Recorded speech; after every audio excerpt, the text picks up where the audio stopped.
जीवाने जळतं लाकूड घेऊन आपल्या छातीवरचा काव्या नावाचा टॅटू कायमचा जाळून टाकला आणि कायमचं संपवलं त्याचं आणि काव्याचं प्रेम.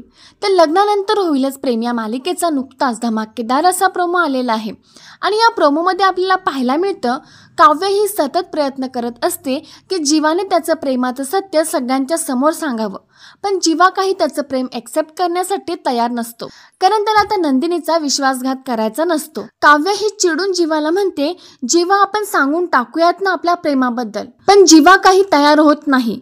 जीवा म्हणतो नंदिनीचा माझ्यावरचा लग्नावरचा विश्वास उडेल असं मी काहीही करणार नाहीये आणि जीवा तिथून जायला लागतो.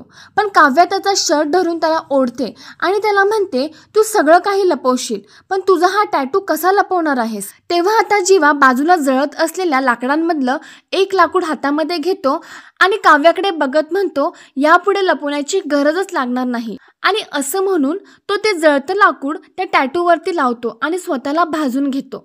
जीवा हा भाजल्यामुळे मोठ्याने ओरडत असतो तेव्हा नंदिनी सुद्धा तिथे पळत येते. काव्याला पण हे सगळं बघून खूप मोठा धक्का बसतो. शेवटी आता काव्याचा नावाचा टॅटू कायमचाच जाळून जीवाने त्याचं आणि काव्याचं नातं कायमचंच संपवलेलं आहे.